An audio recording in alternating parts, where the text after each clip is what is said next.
नमस्कार, सभी का स्वागत है। I welcome you all on behalf of Rani Vihar Trust. And today we have the fortune of having bhante Jotidhammo with us. हमें अभी अ, कुछ देर पहले ही आशुतोष जी ने सूचित किया कि भंते जी धम्मारामा में उपस्थित है और वो आज शाम के सेशन को लीड करेंगे, चैंटिंग करेंगे और उनके साथ ही हम ध्यान भी करेंगे और जो भी उनको उचित इंस्ट्रक्शन देने हैं वो हमें देंगे। उसके उपरांत अगर कुछ क्वेश्चन आंसर्स भी हैं तो उसके लिए भी हम थोड़ा सा समय निकाल सकते हैं। So Bhante ji, may I invite you, can you kindly start your video.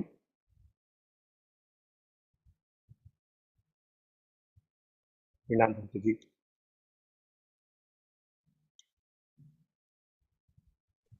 So let's first bow down to Bhante ji three times and before प्रणाम। we start the session. Naman, Dutiyampi,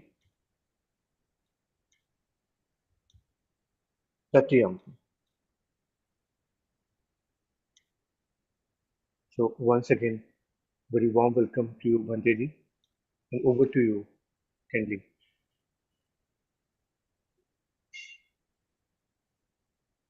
So, greetings, Delhi, and greetings, India. So, many people from across the country are there. I hope everyone can hear me. Okay. Yes, Bhante.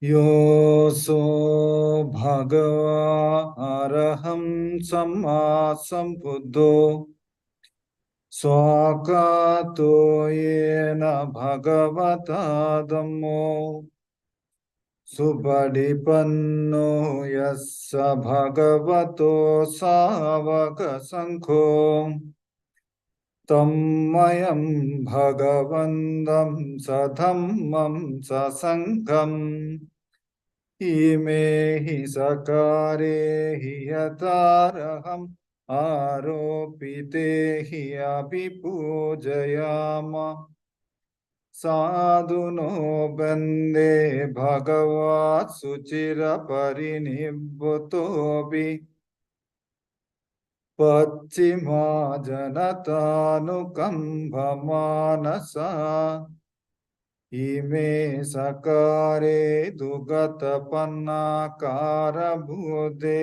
padiganhatu Amhakam digaratam hitaya sukhaya Araham samma sambuddho bhagava buddham bhagavandam abhivademi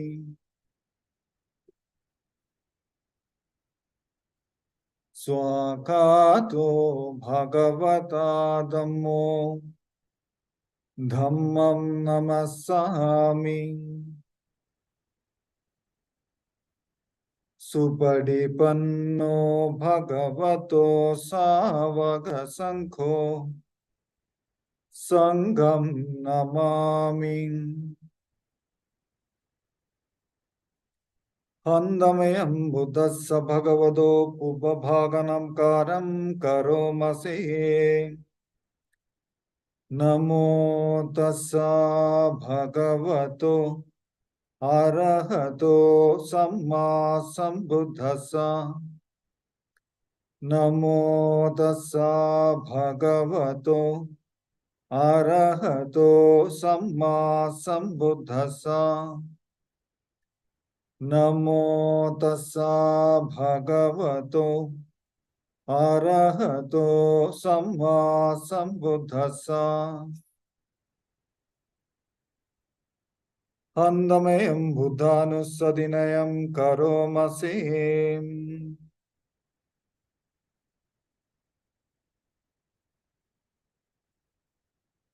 योऽसो भगवा अरहं सम्मा सम्बुद्धो स्वाकातो येन भगवता धम्मो सुपटिपन्नो यस्य भगवतो सावकसङ्घो तन्मयं भगवन्तं सधम्मं ससङ्घम् इमे हि सकारे हि यतारहम् आरोपिते हि अभिपूजयामः साधुनो वन्दे भगवा शुचिरपरिनिब्बुतोऽपि पश्चिमा जनतानुकम्पमानसाम् इमे सकारे दुगतपन्नाकारभूते पडिगन्हातु अंहाकं दीगरतं हिताय सुखाय अरहं सम्मा सम्बुद्धो भगवा बुद्धं भगवन्तम् अभिवादेमि स्वाकातो भगवता धम्मो धम्मं नमस्सामि सुपटिपन्नो भगवतो सावकसङ्घो संघं नमामि हन्दमयं बुद्धानुස්සदिनयं करोमसे तं गोपन भगवन्दम् एवं कल्याणो कीर्तिसद्दो अपुगतो इति विशो भगवा अरहं सम्मा सम्बुद्धो विद्याचरण संपन्नो सुगतो लोकविदो अनुत्तरो पुरुष धम्म सारथि सत्तादेव मनुष्यानं बुद्धो भगवाति हन्दमयं बुद्धाभिकीर्तिं करोमसे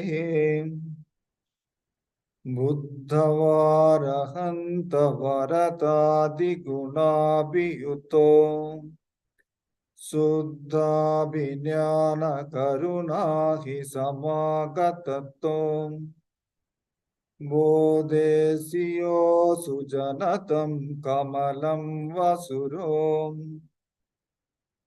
वन्दामहं तमरणं शिरसा जिनेन्द्रम् बुद्धो यो सब्बपाणिनं शरणं खेममुत्तमम् पथमानुसतिष्ठानं वन्दामि तं शिरेणहम् बुद्धस्साहस्मिदासो बुद्धो मे सामिकिसरो बुद्धो दुःखसगाता च विताता च हितसमे बुद्धस्साहं नियादेमि शरीरं जीवितं चितम्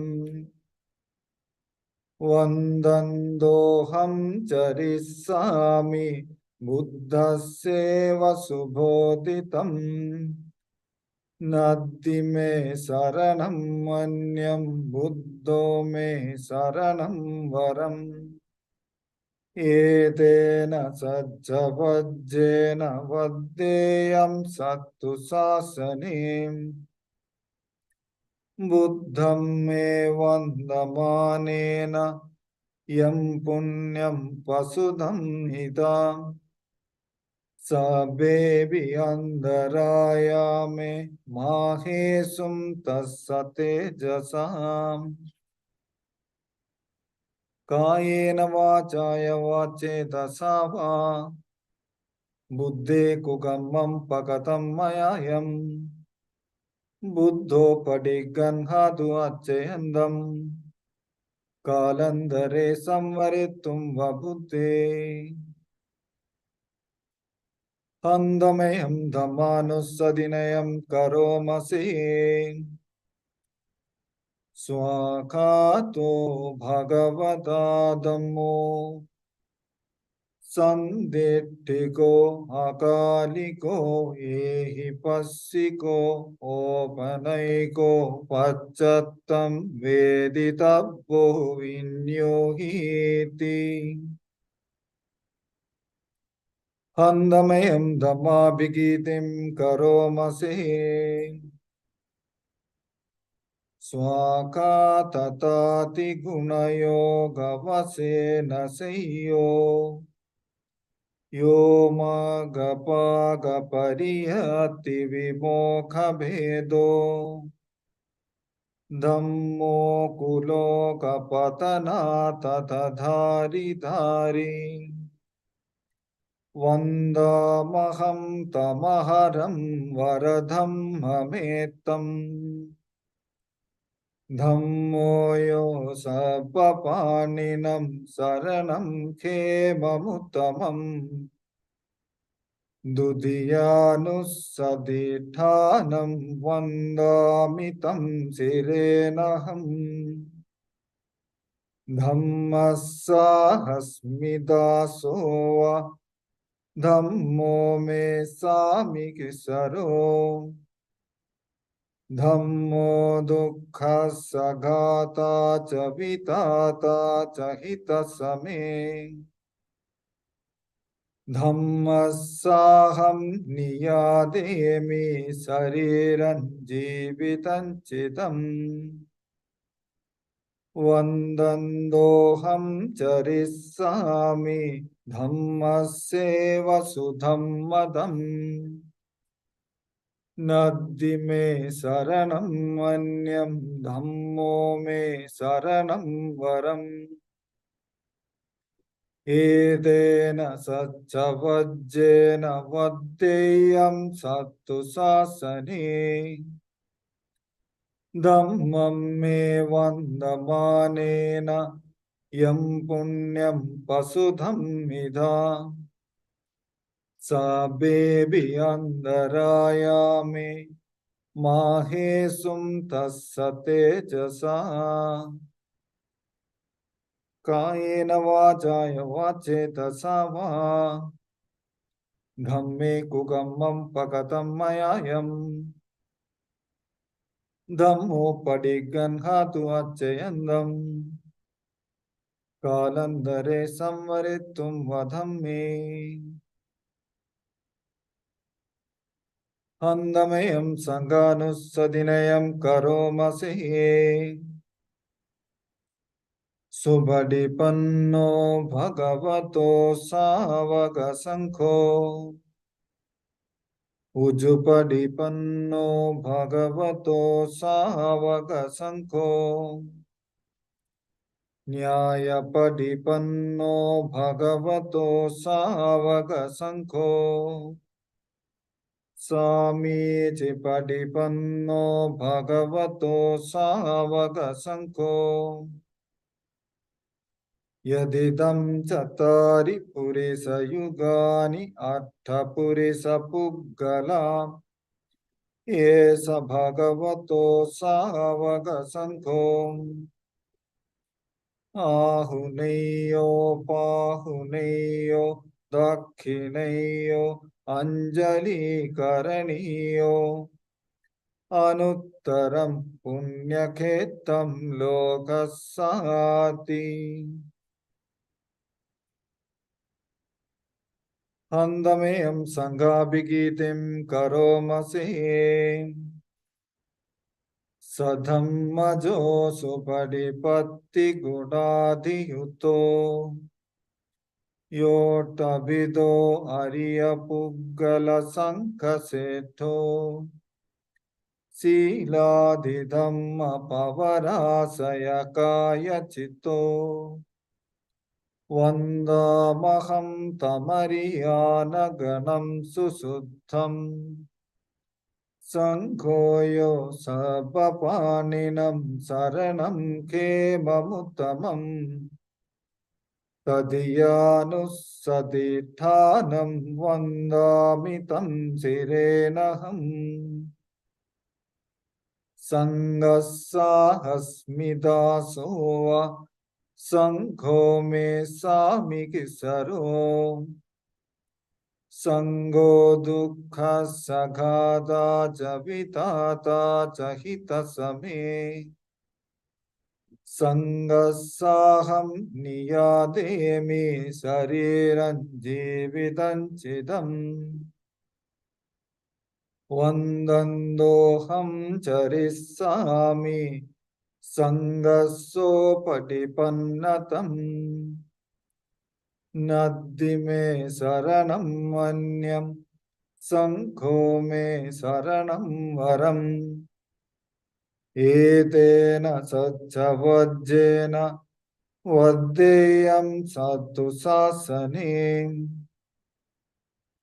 सङ्घं मे वन्दमानेन यं पुण्यं पशुधं मिथा स बेबियान्दरायामे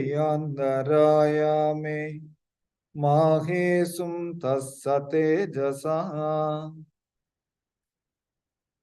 कायेन वाचाय वाचेदसा वा सङ्गे कुगमं पगतं मयायं सङ्गोपडिगन्हादु अच्छयन्दम् कालन्दरे संवरितुं वसङ्खे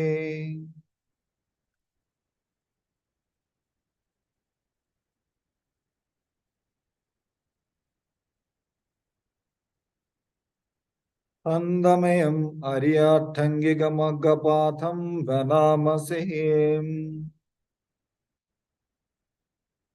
अयमेव हरियो अट्टङ्किगो मग्गो. This is the noble eightfold path. Sayyadidam, which is as follows. Sammaditthi, right view. Samma sankappo, right intention. Samma vaja, right speech.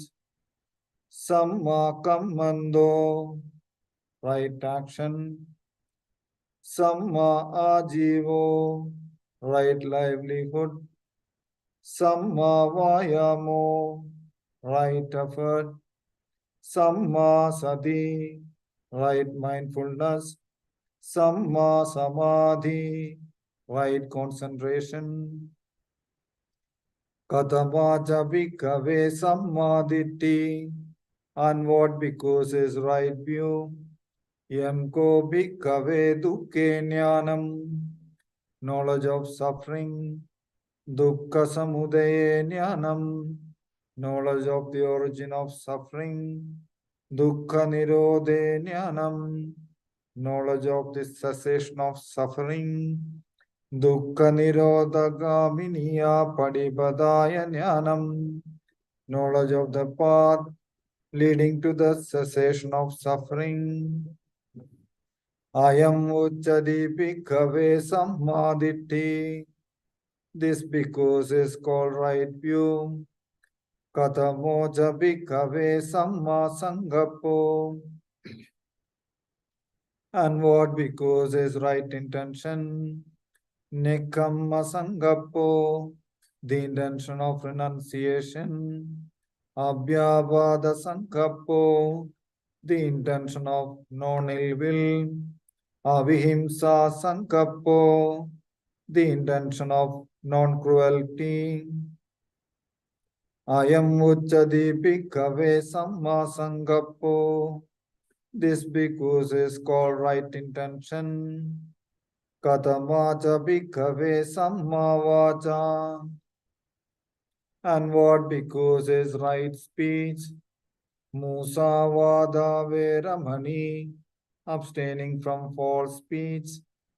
Pisunaya vachaya veramani, abstaining from malicious speech. Parusaya vachaya veramani, abstaining from harsh speech. Sampapalapa veramani, abstaining from idle chatter. Ayam uchchadi bhikkhave samma vacha. This because is called right speech. Katamoja bhikkhave samma kammando. And what because is right action? Panadipada veramani. Abstaining from killing living beings. Adinnadana veramani. Abstaining from taking what is not given. Kame sumichachara veramani. Abstaining from sexual misconduct. Ayam uchadi bhikkhave samma kammando. This because is called right action. Kadamocha bhikkhave samma jivo. And what because is right livelihood? Ida bhikkhave arya savako. Micha ajivam pahaya. Samma ajivena jividam kappeti. Here because a noble disciple, having abandoned wrong livelihood, earns his living by right livelihood. Ayam uchadi bhikkhave samma jivo. This because is called right livelihood. Kadamoja bhikkhave samma vayamo. And what because is right effort? Ida bhikkhave bhikkhu Anupannanam papakanam akusalanam dhammanam anupadaya chandam janeti vayamadi viriyam marabhadi chittam pagganhadi padahadi. Here bhikkhus a bhikkhu awaken seal for the non-arising of unarisen evil unwholesome states. He puts forth effort, arouses energy, exerts his mind, and strives. Uppannanam papakanam akusalanam dhammanam pahanaya chandam janeti vayamadi viriyam marabhadi chittam pagganhadi padahadi. He awakens zeal for the abandoning of horizon, evil unwholesome states. He puts forth effort, arouses energy, exerts his mind, and strives. Anupannanam kusalanam dhammanam upadaya chandam janeti vayamadi viriyam marabhadi chittam pagganhadi padahadi. He awakens zeal for the arising of unarisen, wholesome states. He puts forth effort, arouses energy, exerts his mind, and strives. Uppannanam kusalanam dhammanam titiya asammosaya bhiyo bhavaya vipullaya bhavanaya paripuriya chandam janeti vayamadi viriyam marabhadi chittam pagganhadi padahadi. He awakens zeal for the continuance, non-disappearance, strengthening, increase and fulfillment by development of horizon wholesome states. He puts forth effort, arouses energy, exerts his mind, and strives. Ayam uchadi bhikkhave samma vayamo. This because is called right effort. Kadamaja bhikkhave samma sati. And what because is right mindfulness. Ida bhikkhave bhikkhu kaye kayanupassi viharati. Here bhikkhus a bhikkhu abides, contemplating the body as a body. Atapi sampajano satima, ardent, fully aware and mindful. Vinaya loke abhijjato manasam, having put away covetousness and grief for the world. Vedana suvedana nupassi viharati. He abides contemplating feelings as feelings. Atapi sampajano satima, ardent, fully aware and mindful. Vinayaloge abhijjado manasam, having put away covetousness and grief for the world. Chitte chittanupassi viharati, he abides contemplating mind as mind. Atapi sampajano satima, ardent, fully aware and mindful. Vinayaloge abhijjado manasam, having put away covetousness and grief for the world. Dhamme sudhammanupassi viharati, he abides contemplating mind objects as mind objects. Atapi sampajano satima, ardent, fully aware and mindful. Vinayaloge abhijjado manasam, having put away covetousness and grief for the world. Ayam uchadi bhikkhave sammasadi. This because is called right mindfulness. Kadamocha bhikkhave samma samadhi. And what because is right concentration. Idha bhikkhave bhikkhu. Here bhikkhus a bhikkhu. Vivicheva kamehi. Quite secluded from sensual pleasures. Vivicha akusale hitam mehi. Secluded from unwholesome states. Savitakam savicharam vivekajam piti sukham padamam janam upasambhajya viharati. Enters upon and abides in the first jhana, accompanied by applied and sustained thought, with rapture and pleasure born of seclusion.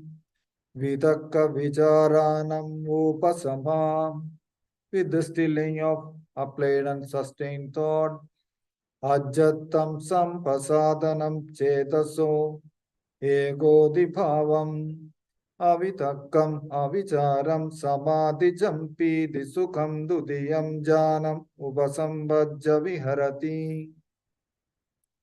He enters upon and abides in the second jhana, accompanied by self-confidence and singleness of mind, without applied and sustained thought, with rapture and pleasure born of concentration.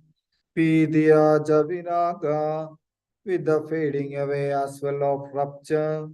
Ubekago Javiharati, he abides in equanimity. Sadoja Sampajano, mindful and fully aware. Sukhanchakayena Patisamvededim, still feeling pleasure with the body. Yantam Maria Ajikanti, Ubekago Sadima Sukha Vihariti, Tadiyam Janam Upasambhajya Viharati. He enters upon and abides in the third jhana, on account of which the noble ones announced. He has a pleasant abiding with equanimity and is mindful. Sukha Sajapahana, with the abandoning of pleasure. Dukkha Sajapahana, and the abandoning of pain. Ubbeva Somanasado Manasanam Attangama, with the previous disappearance of joy and grief. Adukkam asugam ubeka satipari suttim chaduttam janam upasambhajya viharati. He enters upon and abides in the fourth jhana, accompanied by neither pain nor pleasure, and purity of mindfulness due to equanimity. Ayam uchadi bhikkhave samma samadhi. This because is called right concentration. Ayameva Aryo Attankigo Maggo. This is the noble eightfold path.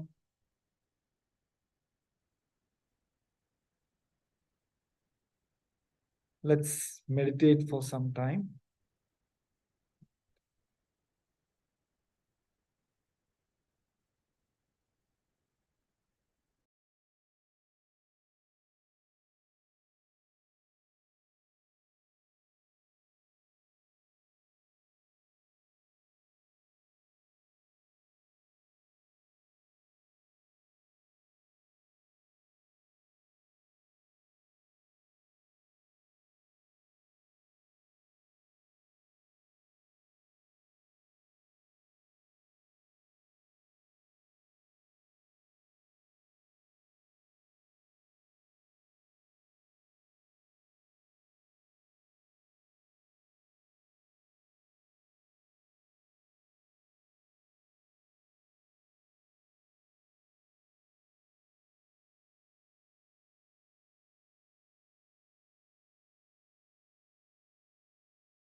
Sadhu, sadhu, sadhu.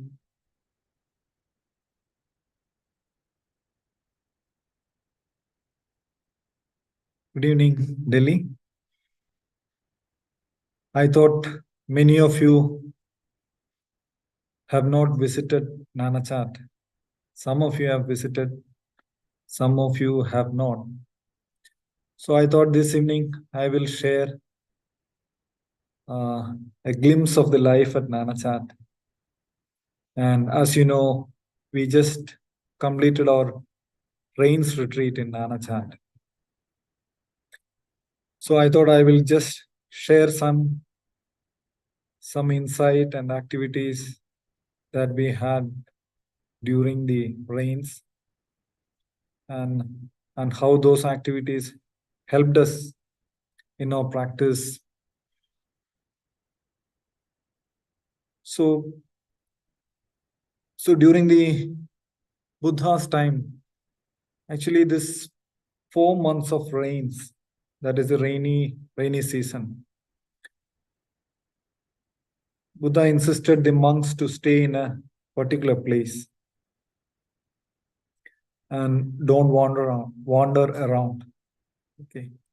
So the intention was, during the rainy season, we find that because of the wind, the storm, and rain, most of the ants, the nest of the ants, the bird's nest, everything flew off and fall down on the ground. And in those times, the bhikkhus usually only walk. So when it falls on the ground and when the sangha walks, then many of these ants and some of the insects uh, get killed. So, like the Buddhism or the Sangha of the Buddha, Mahavir Jains were very strong and they were quite large, like our Sangha. And they followed these precepts very scrupulously. So, somehow Buddha felt that, okay, out of compassion for these beings and also to maintain that social harmony,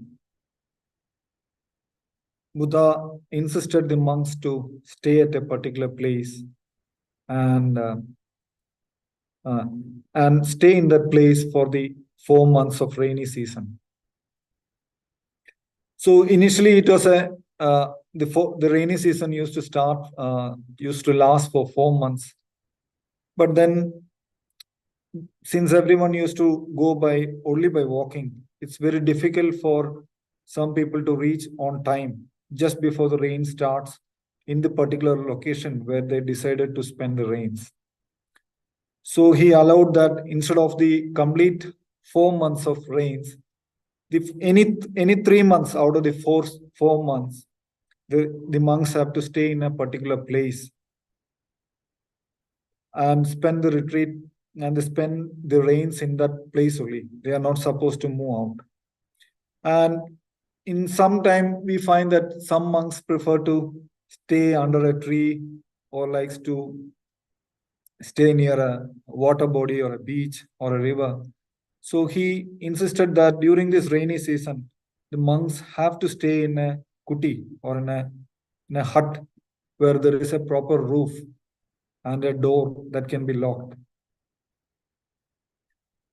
So this is just to protect the robes, since the Sangha used to have only one set of robes. So he just wanted the Sangha to take care of the robes and other requisites. So this time, around 30 members from across the world, different countries, we stayed together as one Sangha in Nanachat. If I may remember, people from Sri Lanka, then Malaysia, Singapore, okay, UK, US, okay, from many countries, people came. And of course, 2 Indians were also there, me and Kemaruto. And I think few Indian lay guests, they came and went. one from Gujarat, one from Jammu, and it was a nice pansa. So in the out of the 3 months, in the first and the second months, there was a formal routine that the abbot insisted that we should follow. And in the middle month, there was no routine. It was free for us to practice in the way we liked. So in the first and the third month, we actually had a morning chanting. So usually at 3 o'clock, we wake up. Then from 3:30 to 4, we have a chanting. And from 4 to 5, we have a meditation. And then from 5 to 6, we clean up the place where we are going to have our food, and sometimes sweep the monastery. And at 6 o'clock, we go for alms round. From 6 to 7, we go for alms, then come back with the food that we collected. So I see Mahapanyu there in the group. So it is my honor and privilege to ask his permission to continue my speech. Namaskar, Jyoti, welcome. Sorry, I've been Please caught up with things. continue. Please, yes, very nice. Thank you. Yeah. Thank you for sharing Yes, your sir. experience. Very nice, Sir. please. So this is also one of our etiquette, that if any of our elder is there, it's our duty to pay respects. And before a conversation, we actually pay respects to our 3 times. We bow to our elder, get his blessings, and then only we start the talk. And similarly, after the talk also, we pay our respects 3 times. So this is a custom in an offline situation. So since it is an online situation, I can only request him to grant me permission. Okay. So this was the routine, and so by 7 o'clock we came back off with the alms food, and then from 7 to 8, the lay guest there, they would sort out the food, and at sharp 8 o'clock we would have the meal. And by the time we finished the meal and wash our bowls, it will be 9:30. Then from 9:30 till 2 o'clock, we do some. We mostly had rest or some small chores that would be half an hour or 45 minutes of chores, and after that we do the chores and then we have a rest. And from 2 to 4, we used to have a 2-hour meditation. Of that, 1 hour has to be sitting, and then 1 hour we have the freedom to do walking meditation. Then from soon after the 2-hour meditation, we come back and have our evening drink, which we call in Thai the nampana. Okay, and then at around 5 o'clock we have our vinaya session. So that will be from 5 to 6:15. And then again, after the vinaya session at 7 o'clock, we start the evening chanting, and that will go on till 8:30. So this was a very tight schedule. So earlier, the last activity of the day used to end at 7:45, and this time the evening meditation ends only by 8:30. So everyone in the Sangha, including me, started cribbing at the abbot, saying that we are getting tired. You are making us to stretch for another 45 minutes beyond the usual routine. Okay, so you see how these were all simple things that become so prominent and become a kilesa. So this structured routine actually help us to maintain our mindfulness in every activity. So in the morning, we have a nice, good meditation. And after that, the sala setup, we try to maintain our mindfulness during the time, either watching our steps or watching the thoughts or involving completely in the activity and being in the present moment. and more with an intention of, sometimes with an intention of maintaining a communal harmony, or sometimes if it is a good meditation in the morning, we would usually maintain silence and try to hold on to the wholesome states of the mind. Then soon after this, the next activity is the Pindabath. So it's very easy to maintain mindfulness during the time. We can just observe our steps, okay, or do some chanting, and then just follow someone in front of us. And then we have a small break, and then again the continuity of the meditation comes back to us from 2 p.m. 2 to 4 p.m. we have a continuous meditation. And then evening pana used to be a very silent pana. People, after a 2-hour meditation, we have put in a lot of effort for that meditation. And I personally don't want to waste that effort or distract that calm mind by indulging in unwanted talks and chit chats. So we made it because of the effort and the pain that we put in. So we just wanted to maintain our silence. And after that, it was a Vinaya discussion where we listened to the Dhamma Vinaya, and wherever it was necessary, we tried to participate.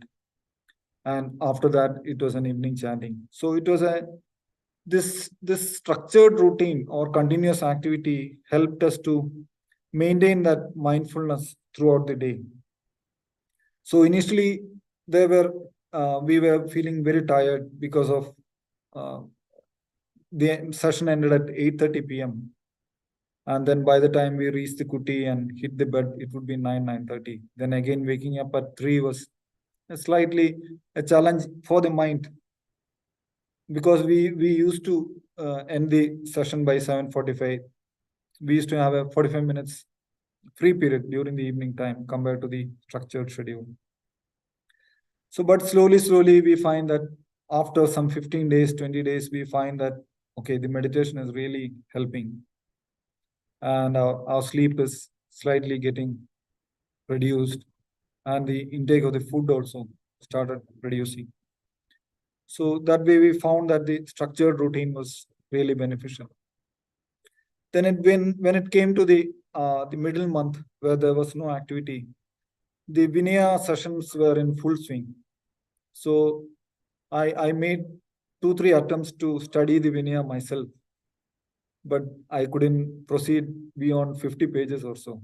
The books are usually 400-page books, and they have 2 volumes. So it's an 800-page book. So it is very difficult for me to go beyond the first 50 pages. So I made 2 attempts and then stopped. But this time somehow the group rhythm was good, and everyone wanted to learn, and there were a lot of questions in the Vinaya session. So somehow I got that inclination to learn the Vinaya. So during that 1 month of silent period or free period, I started reading the Vinaya very well, and then I also try to implement it in my day-to-day activities. Okay, wherever I'm breaking, I was very conscious on the speech, on the way I receive the alms food, and on the way we walk out from the monastery. So all those things, especially the Vinaya, helped us to keep that mindfulness. And one really good thing that happened during this free period was our chance to attend the teaching event by Lumpo Liam in Wat Pah Pong. So initially we were really hesitant because it used to be only a Thai talk and Thai chanting. So we won't understand anything. But this time one of the senior monk told that, okay, he will translate every talk that would be given in Thai, and he would translate it for us. Okay, so then we thought we'll give it a try. And this was the first time. Although there were two previous occasions where I had the opportunity to go for this teaching event by Lumpo Liam, I refused to go because it was a Thai event. So this time when we went, there were around 180 monks from 79 or 80 branch monasteries from across the island. And they all got gathered. And this time the morning chanting in Pali Thai was led by a very nice chanter. And somehow that chanting was very rhythmic, or it really struck deep within us. And 180 monks sitting together in a small sala. Okay, that made the noise or the chanting sound very, very impactful in our heart. And in the first 2 days we had it in the sala. Then we moved into the chedi, Ajahn Chah's chedi. And there it is much more a closed space, and it is much more smaller, maybe hardly just enough to accommodate 180 monks. And there were few lay peoples who had prior permission to attend the event. So they were also there. And this chanting, the morning it was only chanting, and there was no meditation at all. Almost 1 hour of Pali Thai chanting. But this chanting kept on coming into our mind throughout the day. So there was no need to forcefully use breath or forcefully use any other object of meditation to tune our attention. So I just use this chanting. Most of us use this chanting to keep our samadhi intact. And similarly, in the noon time, we just had 1 hour of meditation session, and there was no other activity in between that. And in the evening, also the same very loud and rhythmic Pali Thai chanting. So this was the only activity. Morning, 1 hour of chanting. Then in between, during the day, 1 hour of meditation. Then during the evening also, 1 hour of Pali Thai chanting. After that, there was no formal meditation. So we were initially chit-chatting because it was a time when many monks from all the branch monasteries came. So it was more of a feeling of togetherness, harmony, and sharing that warmth and helping some of the people to settle down. So, and this happened along with these three activities. So it was indeed a very, very nice activity. And the talks given by Lumpolium, those were also translated by Ajahn Siri. But when I look back, I didn't do any of the formal sittings during these 6-7 days. But I found that by the time on the third day, the fourth day, the mind naturally came to a deep state of calmness, which we would experience if we were in a retreat time. So this was a shock to me, even though I didn't do much formal meditation. I was thinking, how did this deep calmness came, even though I didn't sit much during the whole 6-7 days. When I reflected back, it was the effect of the chanting alone. Okay, the chanting was so rhythmic, and it made us to involve with our heart and soul, and that it stayed in our hearts throughout the day, and it kept on coming back to our memory throughout the day.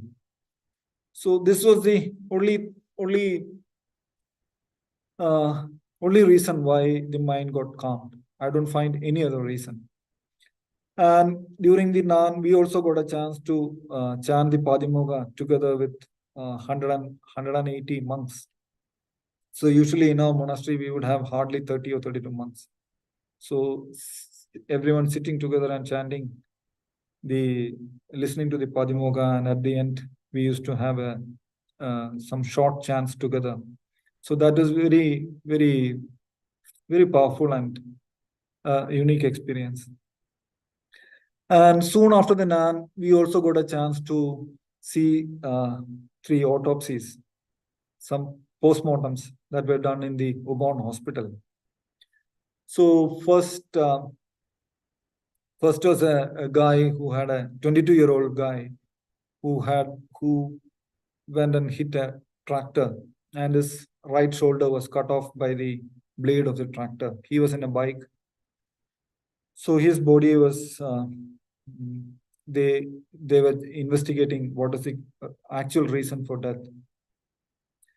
So the whole postmortem was a really initially it was a shock, but then it helped us to reflect a lot on the real Ashubha, the unattractiveness of the body.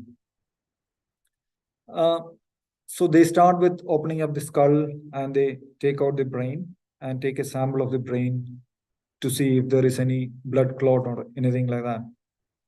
So when the brain and all is taken off, they actually allowed us to touch and feel, and take it in our hand and touch and feel the brain. Then they usually cut off the chest and the stomach, and they take out the body parts one by one, like the heart, the lungs, liver, then intestines. So all those parts they take out one by one, and then the medical staff would take a sample of each of these organs and inspect. So by the time it was bearable till they opened the brain and they took off the heart, lungs, everything. It was bearable. But when they came to the stage of taking out the intestine, it was really a very unpleasant experience for most of us. So many of us pulled a step back, and then started viewing the body. And towards the end, they also opened up the stomach. So when they cut open the stomach, all the food that the person had, the last meal, that was still there. I think the accident happened soon after the meal or something.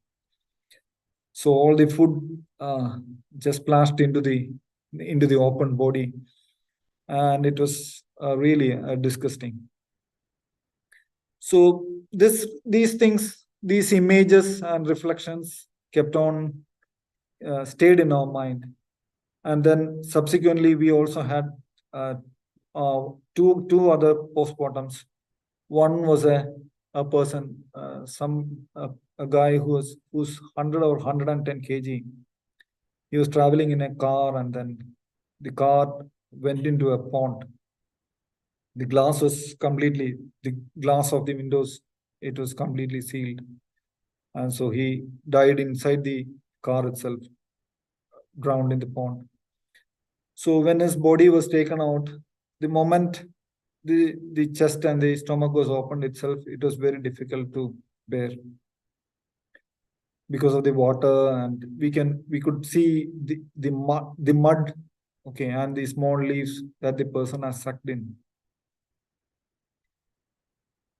Then it was very surprisingly, it was a lady who was 50-year-old. She was actually driving in an electric scooter. So, and from the opposite, a vehicle just came and was about to hit her. The vehicle didn't hit her actually, but because of the shock that an accident is about to happen, she collapsed and fell down. I think because of this shock, some nerve in the brain, bursted off, and there was a blood clot in a head, in the brain, and then she was in coma for few days, and then she passed away. So even though she had an accident and she stayed in coma and she passed away, still they did a postmortem. So it is very rare. Usually monks in Thailand, as per the custom, we don't go and see a female body being exposed. But this somehow the authorities allowed us to see. And this was also a nice way to reflect on the Ashubha. And the important reflection for me was at the end of all the postmortems, they put back the organs that were taken out from the body one by one. They just dump it into the body and then stitch it back. So in the Satipatthana Sutta, the Buddha say Buddha gives a simile of a sack filled with different sets of grains, and then a person with clear vision or good eyesight, he he takes out uh, a rice and sees it as a hill rice, then takes out the one grain as paddy rice, and one grain as green gram, one grain as millet. So just like different grains put into a sack, we can find that at the end of the postmortem, the person who is doing the uh, autopsy, he just takes all the organs, puts it into the body, and then just seals it. So at that time, it's a very deep reflection that okay, this body is just composed of few organs here and there, which are just assembled, and so these reflections stayed in our mind throughout the reigns, and even now it is staying. And whenever there is an attractiveness to a human form, then these images very effectively, very strongly pops up in the mind. So, and this was a nice opportunity for us to learn and see the Ashubha. Then, okay, after that, after this activity, then we continued on with our usual practice period and full routine and schedules. And so it was a time that these 30 monks spent in harmony. And at the end of the rains, we have a Katina ceremony. So Katina ceremony is a occasion where the lay people or the ladies offer robe clothes to the monks. So Katina is a name of a frame. So in those days, the robes used to be stitched using a frame. And Katina is actually the name of that frame. And so Katina preparations, we started we started from 1st of November, and it went on till November 17th.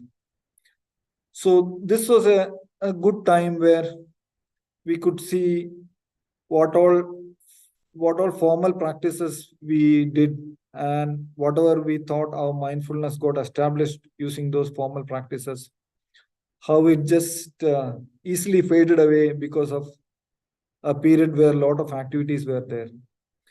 So when activities started happening one by one continuously, whatever mindfulness or the reflective mind that we had, it slowly started fading in. And Ajahn used to say, this is a time where we can judge, okay, how established we are in our practice. And he used to say, this is a time of togetherness, building that harmony and communal harmony and togetherness within the Sangha, and also an occasion to see how much established we are in the practice. And to me, I really enjoyed working together and chit-chatting with the group, and most of the time doing some cleaning and organizing for the Katina.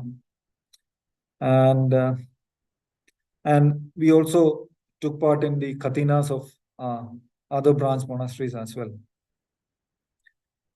So today I chanted, or we chanted together, the eightfold path, starting with the Sammaditi to the Samma Samadhi. And in all these, one thing that I felt that is as important, which is as important as the eightfold, as important as any of the factor in the eightfold path, is this aspect of communal harmony. I think many of the senior Ajahns used to say that conventional dhammas are as important as the Logutra Dhamma, or the Logiya Dhammas and the Logutra Dhammas are equally important. So wherever we find that there is a disharmony in the community, it indirectly affects all our practice. So how I used to reflect was like, if there is a Buddha Rupa, then just by seeing that Buddha's Rupa, then we reflect on the qualities of the Buddha, or the qualities of the Dhamma, or the qualities of the Sangha. In the same way, instead of that Buddha Rupa, if I see a person whom I don't harmonize well, then unwholesome mind state arise in the mind whenever we see that person. So just in the same way as whenever we see a Buddha Rupa, we develop faith. In the same way, whenever we see this disharmonious person, there is an arising of unwholesome states. So this really made me to reflect and think that, okay, communal harmony is of utmost importance. If I don't consciously make an effort to build that harmony, then whatever effort that I am doing to concentrate the mind or to cultivate the mind, that is little by little, it is losing out. And whenever there is a harmonious person, whenever there is a good friend, okay, we can find that harmonious relationship or the wholesome states of mind is easily arising. So wherever we are, whether in our workplace or at home or in our informal gathering at Dhammaram, it's very important and good to maintain that harmony. Sometimes we find that our ego is threatened, okay, or we may have to work with someone who's younger or junior to us, but still it's a nice way to see how communal harmony, nice way to reflect that communal harmony is very important in our meditation, and to let go of our clingings and to just for the sake of that harmony, which is in a way telling us that the inner victory over our own mind is much more important than the external victory of this egocentralism and other things. So overall, it was a nice pansa, and this is a nice glimpse of how we went through in the last 4-5 months. And now very soon, our Abad Ajan Kevli will be back to Nana Chat, and it will be a different game. So with this, my intention was just to give a glimpse of our life in Nana Chat, and many of you or many of us may not have visited Nana Chat. So with this, I stop and then continue on to few paritas, and then we do a closing session. Would you, then, Venerable Mahapanyu, would you like to add up something? Or I would actually, first of all, of course, thank you, Sadhu. Very, very, very nice of you to share. But also maybe give everybody a chance if they want to ask you something, if you are willing to take some questions. Yeah, warm welcome, please. Nikhil आप moderate कर सकते हैं अगर कोई कुछ पूछना चाहे तो.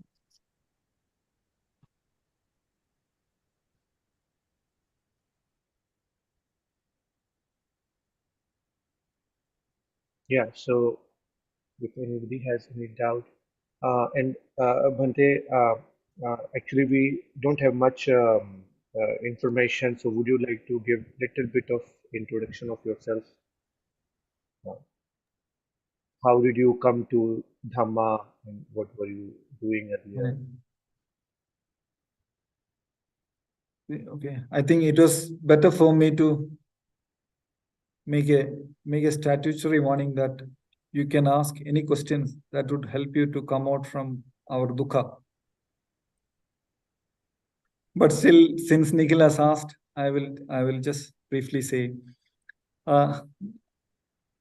I started through the Goenka tradition in 2016. And after coming in contact with the Goenka tradition, I did couple of courses.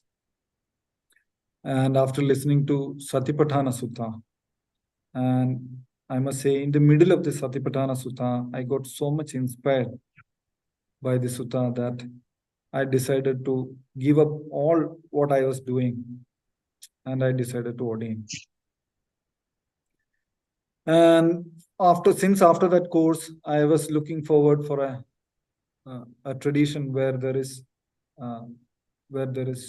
proper sangha which follow the Vinaya. So, and then along with the Goenkaji's discourses, I was also listening to Ajahn Chah and Ajahn Brahm's discourses, and also to Ajahn Jayasara's discourses. And from those discourses, I came to know about Ajahn Chah and the Vatpanana Chan. And from the experience that Ajahn Jayasaru and Ajahn Brahm shared about Ajahn Chah, it gave me a deep impact, basically on the trust that Ajahn Chah built on the disciples. Okay, that both Ajahn Jayasaru and Ajahn, all the senior disciples ordained by him, had a unshakable or an unrelenting trust on Ajahn Chah, that whatever he does is for their good. Even though it appears a torture, even though it appears painful, but at the heart of the heart, they felt that Ajahn Chah does it for their good. So this quality of trust between Ajahn Chah and the disciples, that really struck me. And it just gave me an aspiration that may I be a simple bhikkhu who can be trusted by my people around. Okay, that anything I do is for the good. And I am far away from that reality.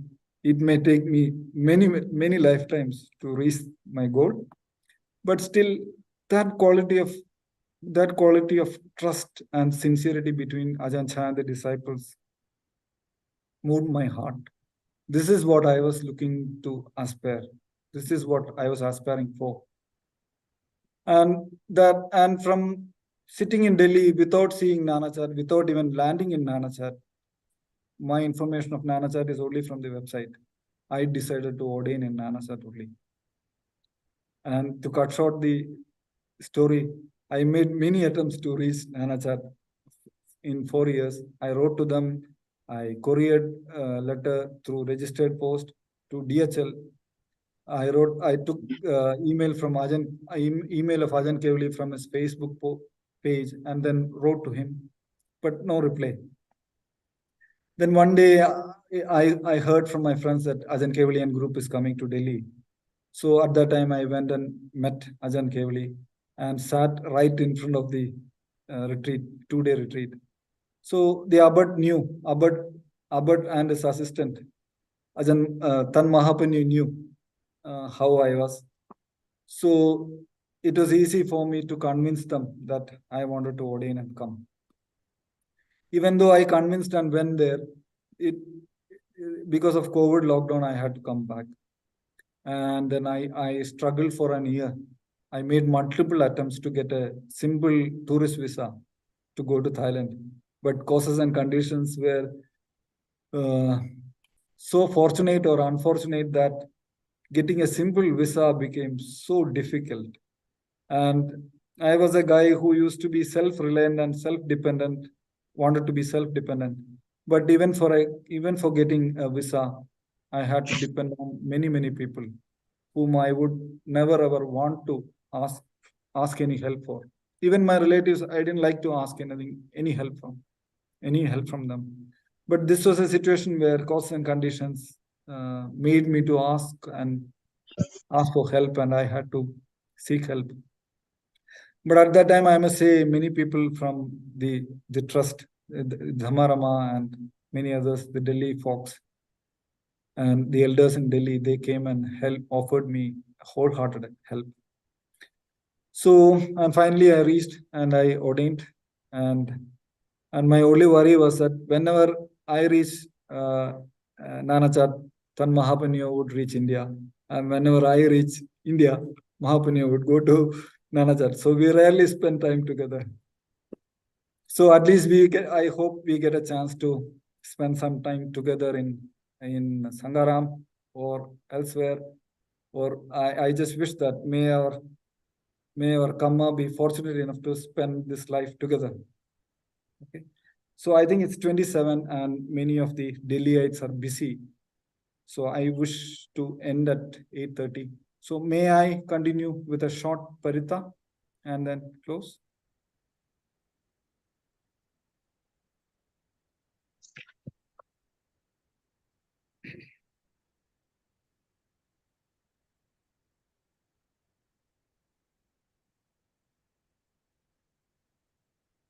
So today I wish to chant the Sambuddhe chant. It is actually in the English chanting book in page 137. Okay, and this is a chant that may not appear in the Tipitaka or the usual or trusted Buddhist scripts.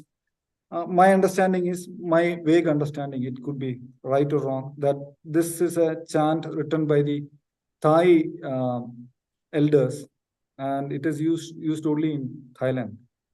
And this speaks about the qualities of the lakhs and lakhs of qualities that the Lord, the Buddha, acquired over many years. Okay, so if we look at the wordings like Attavi Sanja, Dwada Sanja, Sahasage, Panchasada Sahasani, some lakhs and lakhs of qualities which he might have acquired over many lifetimes, many eons. Okay, so here we go. And then I would go on to some short chants. Okay. Sambuddhe Attavi Sancha Dwada Sancha Sahasake Panjasada Sahasani Namami Sirasaham Sambuddhe Panjapanya Sanja Chaduvi Sadi Sahasake Dasasahasani Namami Sirasaham Sambuddhe Navuttarasade Attachattali Sahasake Visadi Sadasahasani Namami Sirasaham Te Samdhammanja Sankancha Adarena Namamiham Namakarānubhāvena hantu va sabbe upaddave Aneka andaraya pivina santu ase sato. I am so sorry for the chanting tune. It may not comply with the Thai standards because I chant many of the chants in my own kuti, and the time I spent together with the Sangha chanting this is very few. So I still have my own chants, my own style in the chanting. Sakatva buddharatanam osatam uttamam varam hitam deva manusanam buddha tejena sotina nasandupadava sabbe dukkha upasamentu te Sakatva dhammaratanam osadam uttamam varam Parilahu pasamanam dhamma tejena sotina Nasandupadava sabbe bhaya upasamentu me Sakatva sankaratanam mosadam uttamam varam Ahuneyam pahuneyam sankatejena sotina Nasandupadava sabbe roga upasamentu me Sabbidiyo vivajjandu sabbarogo vinassadu Made bhavattvantarayo sukhi digayugo bhava Abhivadana silissa nityam buddha pachayino Chattaro dhamma vaddanti Ayuvanno sukhang balam Bhavadu sabba mangalam rakkantu sabba devada sabba buddhanubhavena sada soti bhavantu te. Bhavadu sabba mangalam rakkantu sabba devada sabba dhammanubhavena sada soti bhavantu te. Bhavadu sabba mangalam rakkantu sabba devada sabba sanghanubhavena sada soti bhavantu te. May all your individual aspirations come true. May all the aspirations of the elders in Dhammarama, may fortunate causes and conditions support for its fulfillment. Thank you. Araham Samma Sambuddho Bhagava Buddham Bhagavandam Abhivademi.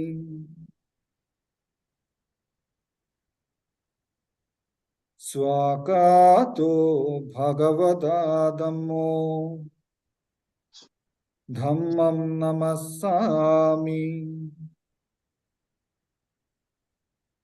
Subhadipanno Bhagavato Savaga Sankho Sangham Namami.